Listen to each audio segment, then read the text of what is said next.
It's time now for County-Wide, a special presentation of Yavapai Broadcasting News. Join Paul David and Brad Miller as they talk with our community's leaders, newsmakers, and people in the know. You'll hear about the hot topics that affect all our lives here in Yavapai County. And now, here's today's County-Wide.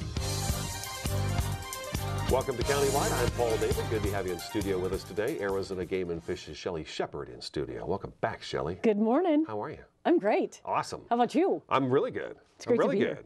Here. Yeah. Of course, when I'm here, it's great. Yeah, it's always awesome when Shelley Shepard shows up. You brought a bunch of stuff with you, some carcasses and some throwing devices for water. We've got a helmet here, so obviously we're going to talk about boat safety. OHV, you said before we started the show that there's a new OHV rule people are going to want to know about. Yep. And then I'm not sure what we're going to do with these guys back here, but... we can talk about them. Yeah, hunting and fishing licenses, those are going to change a little bit too. So let's start with boating safety. We did have a tragic accident. A little girl fell off a pontoon boat. Nothing was done wrong. She just happened to fall off the boat, but she wound up being killed in the accident. Yeah. So we thought we'd better touch on boat safety a little bit. And they had everything they needed. It was all done properly. It's just one of those bad, tragic accidents. Yes. But we want to remind everybody when they head out in the water, what they should have in their vessel. And there are required pieces of equipment that people are supposed to have on their boats before they head out. And here's the thing, too, is this is the time of year. The weather's getting great. Fishing's great on the water. People want to get out and have a good time. Check everything before you leave home. And we can go through them, is life jackets. There are requirements for people on the boats. These square throwable cushions, those are required on boats that are 16 feet and longer in length. A lot of people don't know that. And when they hear throwable device, we do get asked, well, how about the cushions that are part of the boat seats? And those technically do not qualify as a throwable device. A square cushion like this one with the handles, or people may remember years and years ago at pools, the ring buoys. Right. Those are still allowable, but most people use these cushions because you can sit on them, they're easy, and they're a throwable device. And so again, remember, check this stuff, because as it sits in your boat over winter time, things are going to dry out, they may get torn. Everything has to be in good working order on your boat when you head out and hit the water. You know, the one thing I didn't know you had to have on a boat was a fire extinguisher. It makes perfect sense to me, but you do well, need and to a have lot of people say, well, what would you need that for? You're just going to bail out. But there are things that you could potentially take care of if a fire does ignite on the boat. And the thing about the fire extinguishers, certain sizes for certain length boats, and they're called marine type fire extinguishers. And it'll say right on there, and if you don't know, wherever you're trying to purchase one, just ask and say, hey, this one's specific for my boat. But yeah, that is another requirement. Any time we have a vessel that has what I would consider and describe sort of enclosed gas tanks. So, you know, your little 14-footer, you got the gas tank right on the back of the boat. Sure. Technically, won't need one for that type of boat, but anytime we have enclosed gas tanks or gas compartments it's a good on idea. a boat, Anything bigger than that. Yep. Let's hit the flag real quick too, because this is something we need for what reason? This is for when people are going to be towing anybody on a ski, a wakeboard, skiing, any of those devices that are going to get tubes, whatever. any of that stuff towed behind a boat. And the requirement is that you have somebody that's responsible, can operate the flag, and somebody other than the operator of the boat. So you need at least 2 people on the boat, one to man the flag and one person obviously to be driving the boat. Is there an age limit for the person who holds the flag? Do you know? You know what? We've had some changes on that. Years ago, anybody could do it, and we were finding young kids that didn't know what they were doing. And it may be that we put a 12 years old on there, but I would have to actually double check on that because we did have some issues with that many years ago, and we changed that a little bit. Yeah. You guys have got this little book though, the Boater's Guide, which is nice. You can get Game and Fish office. We've got it probably at on the website too. You would be able to find boating information. I'm not sure if the exact guide, the entire guide is on the web to download, but anywhere at our offices, a lot of the boat dealers and whatnot, we try to make sure that they have those as well. It's a great guide. It gives you a lot of good information, safety information, some navigation information, even how to put the numbers on your boat, because some folks don't even know that once they get their registration. How do I put the numbers on and make them look right? So when we're out on patrol, we can see those numbers and know right away whether we've got a boat that's it's legally registered or not that's on the water. Okay. Yeah, Alrighty. yeah. So this will probably also have a nice checklist in it of what you should have on the boat before you head out. It will have information about safety Very cool. equipment. And the other thing I didn't mention, as far as life jackets, things to remember is make sure that the life jackets are appropriately fitted for people on board. Now, you may have a 13-year-old kid that's a fairly good-sized kid. They may end up in an adult life jacket. It's based on how well it fits. And you can see the one I brought today is teeny tiny. Those are for the little guys, extra support for their neck. And so you have to have a life jacket for everyone on board. And anyone that is 12 and under has to be in a life jacket anytime the boat is underway. 12 and under. 12 and under. And a lot of people, for you. yeah, and people aren't really sure on that. I mean, if you're up on a beach and your motor's off, kids can come out of their life jackets. And I've had every now and then when I worked on Lake Pleasant, people say, oh, the kids are so uncomfortable, and so they took them out of their life jackets. But if that boat is underway, kids are supposed to be in their jackets. All right. Yeah, so something to remember. All right, yeah, just pick up one of these boater's guides or go to the Game and Fish website and you can find out more information on that. Let's switch to OHV. Yep. Have to wear a helmet. Have to wear goggles? The requirements are eye protection for everyone. So eye protection could be like the goggles that I have here. Sunglasses, okay? Sunglasses will work. We know when we get into some other type of vehicles, a windshield would count. But typically on quads and let's say motocross type bikes. There's no windshield. There's no windshield. So yeah, you're going to be looking at goggles or sunglasses. So that's for everyone. The helmet law has just recently changed. I'll mention the age first. It's anyone that's under 18 has to have a helmet on. The new change is that the side-by-sides, the razors and some of those other Gators, those types, we did not have to do helmets for anyone. Now this is the new law. This is the new law. Starts so now this we're year? going to see helmets. I think it's going to be going into effect late this summer, if I can remember correctly. So look for that. Anybody that's out there and rides ATVs and quads, if anything, check our Game and Fish website to double check on when that's going to go effective. But that was something recently changed. And this affects people who are sitting, I'm just using the Gator for an example because I don't know what else to call it. But that'll work. So if it's me and somebody else, if we're above 18, we don't have to have helmets. Right. But below under 18. Got to have helmets now. Got to have helmets. helmets. And that wasn't required before because it was sort of looked at as sort of a different category as opposed to your four-wheel, quads. There's still some three-wheelers out there. All of those and motocross type bikes, motorcycles, those all still had the helmet requirement. But this side-by-side is a new change. Can I drink and drive these things? No, it's the same across the board. I'm talking about both boats. Well, I was going to say because there's two different answers. Okay. I hate to say that, but ATVs, when folks are out, that is the same as operating a motor vehicle. So, of course, let's look at the numbers really quick. Anything that's below a .08 is considered operating to the slightest, impaired to the slightest degree. Okay. So be very careful. Can you have the open beer can attached in a cup holder? Technically, no, because that's considered an open container. Motor vehicles, you can't do that. Okay. So, best to just think about it the same way as a vehicle, a car. On the boats, it's a little different. Some gray matter in there? You're allowed to have open containers when you're operating boats. So passenger and operator potentially, I don't even want to say that, could be drinking an alcoholic beverage, but the laws, the numbers still apply. So if somebody, again, blows BAC level under a .08, that's impairment to the slightest degree, and then you could get an OUI, operating under the influence, if you have a .08 and above. So we do test. We have OUI checkpoints on the lakes. So overall, it is not a good idea to be drinking when you're doing any of these activities. You'll be doing those this year, the OUI checkpoints, Oh, we right? do them, yeah. We start kicking off in springtime, especially the big lakes, Havasu, Mojave.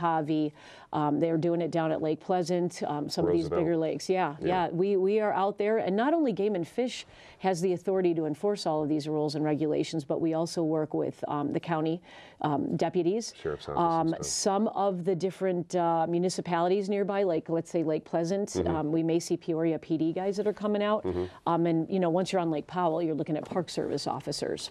So Just a lot be of safe. enforcement. Be safe. Be very safe. Yeah. It's that whenever I get asked that question, it's like it's just not smart. Don't operate and drink and operate a OHV or your watercraft. What if? what if something happens? Let's take our Right. first break. Wow, okay. Perfect timing. Good, it was good. Arizona Game and Fish's Shelley Shepard in studio today. I'm Paul David. This is Countywide, and we'll be back in just a couple minutes.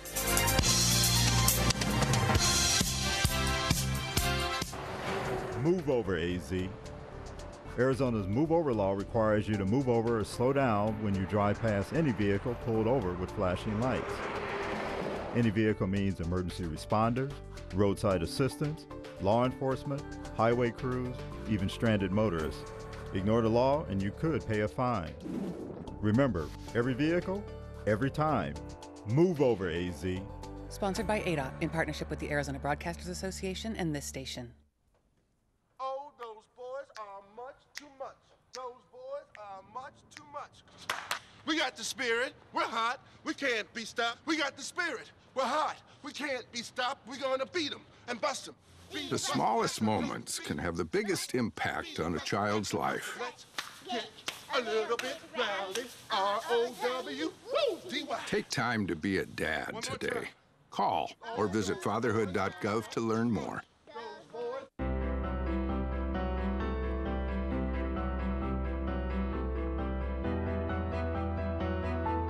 Body language can tell you all sorts of things. Like someone is having a stroke. Know the sudden signs. Learn fast.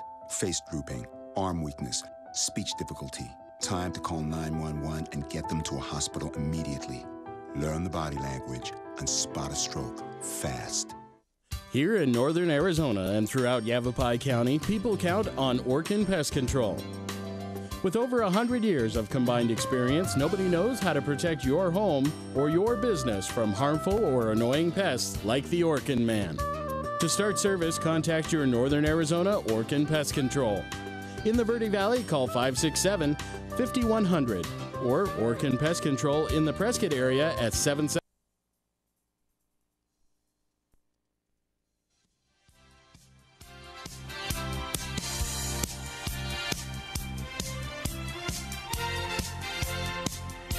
Welcome back to Countywide. Paul David in studio with you today, along with Arizona Game and Fish's Shelley Shepard. We're a little hunting safety, a real quick hit on hunting safety before we get to the changes in the hunting and fishing licenses and the deadlines and all that good stuff. We had a couple of Phoenix guys, brothers, come up. They were hunting south of Flagstaff, turkey hunting.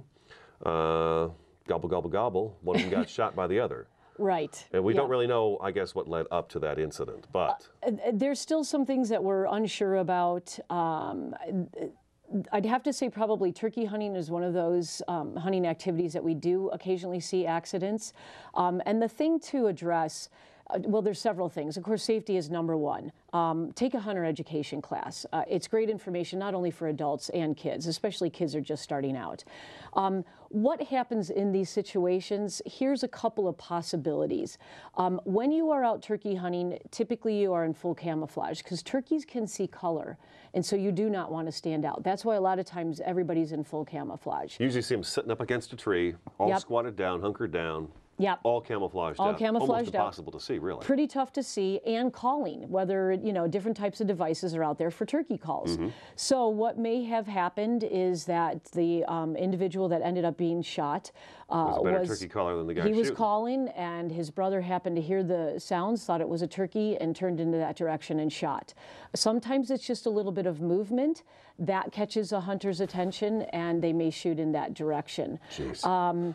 The other thing, too, is they blend in so well with camouflage, and depending on what they decide to wear, people just don't know that they're even there and just shooting randomly in that direction. And I was just telling you when we were on our break, we had some individuals kind of describing their hunting experience to another hunter that I know. And they said something like, we were just sound shooting.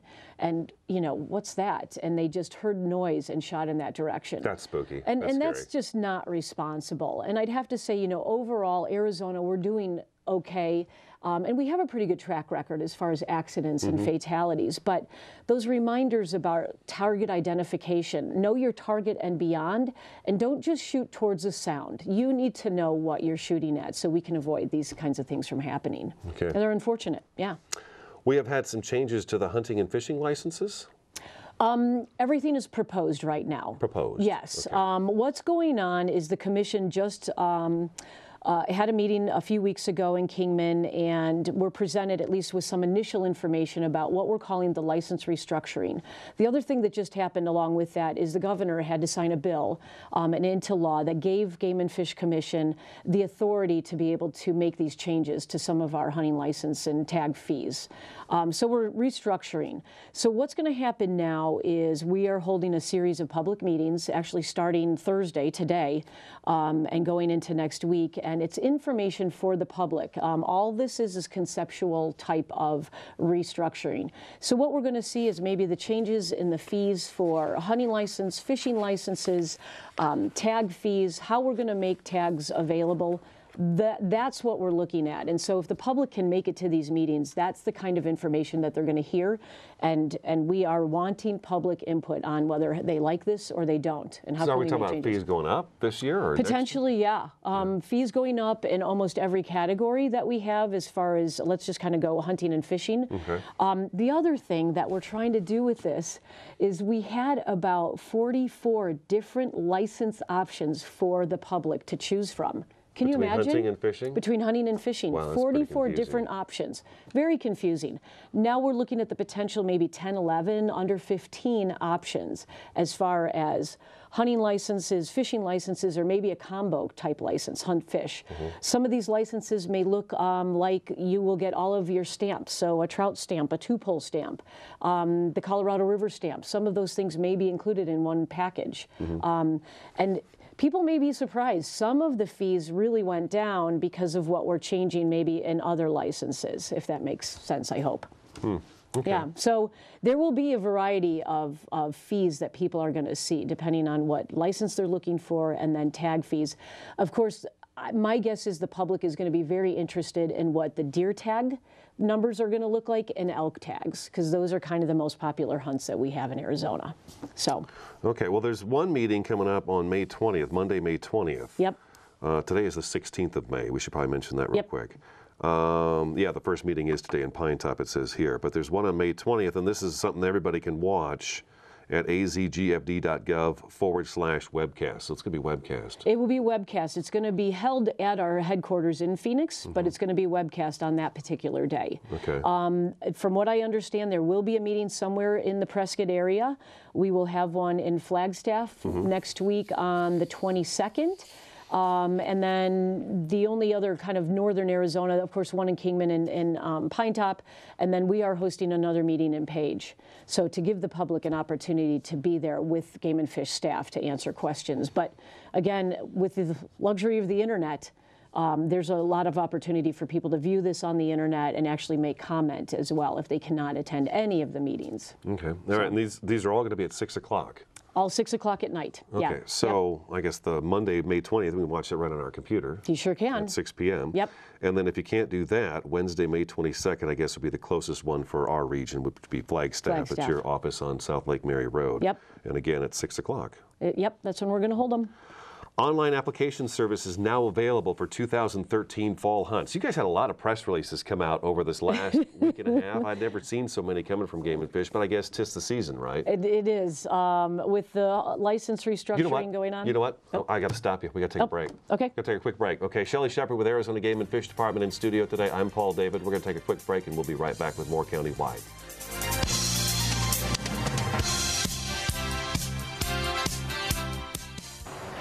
Move over, AZ. Arizona's move over law requires you to move over or slow down when you drive past any vehicle pulled over with flashing lights. Any vehicle means emergency responders, roadside assistance, law enforcement, highway crews, even stranded motorists. Ignore the law and you could pay a fine. Remember, every vehicle, every time. Move over, AZ. Sponsored by ADOT in partnership with the Arizona Broadcasters Association and this station. Oh, those boys are much too much. Those boys are much too much. We got the spirit. We're hot. We can't be stopped. We got the spirit. We're hot. We can't be stopped. We're going to beat them and bust them.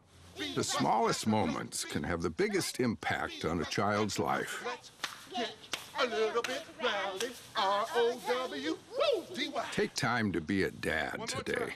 Call or visit fatherhood.gov to learn more.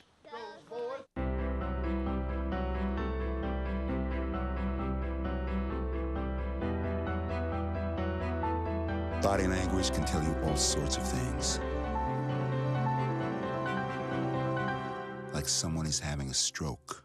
Know the sudden signs. Learn fast. Face drooping, arm weakness, speech difficulty. Time to call 911 and get them to a hospital immediately. Learn the body language and spot a stroke fast. Here in northern Arizona and throughout Yavapai County, people count on Orkin Pest Control. With over 100 years of combined experience, nobody knows how to protect your home or your business from harmful or annoying pests like the Orkin Man. To start service, contact your Northern Arizona Orkin Pest Control. In the Verde Valley, call 567-5100 or Orkin Pest Control in the Prescott area at 775-8772.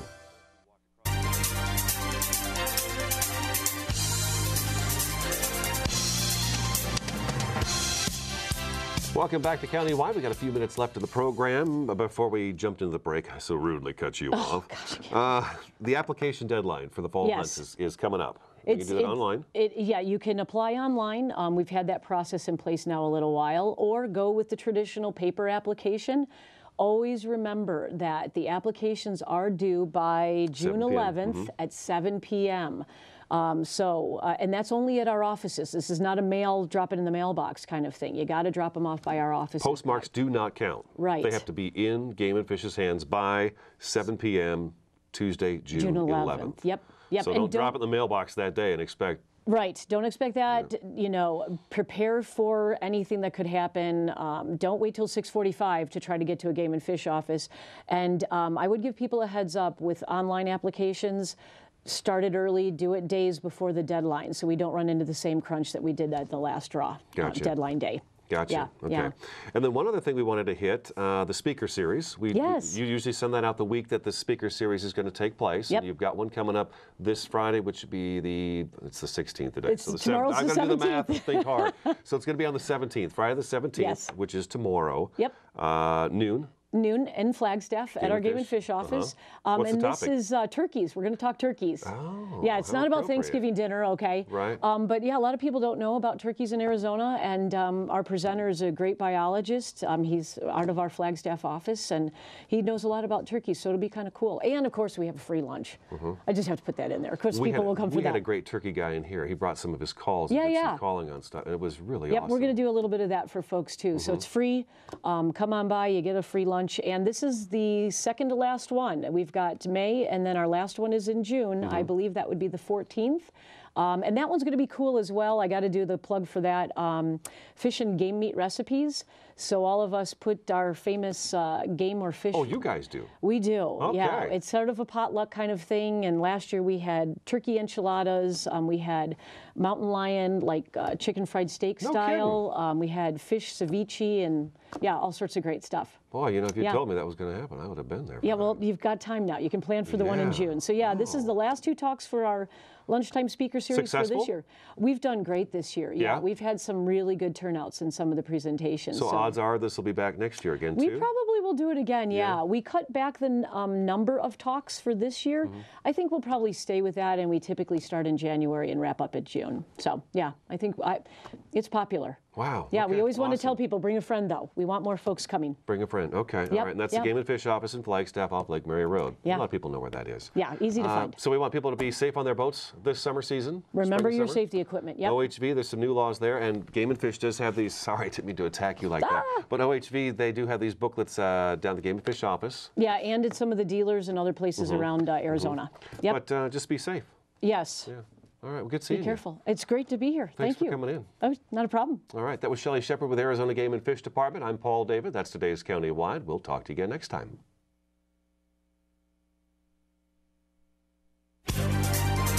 This has been Countywide, a special presentation of Yavapai Broadcasting News. Listen in each Tuesday and Thursday as we tackle the hot topics and talk to the decision makers across Yavapai County. That's Countywide with Brad Miller and Paul David each Tuesday and Thursday on this Yavapai Broadcasting station.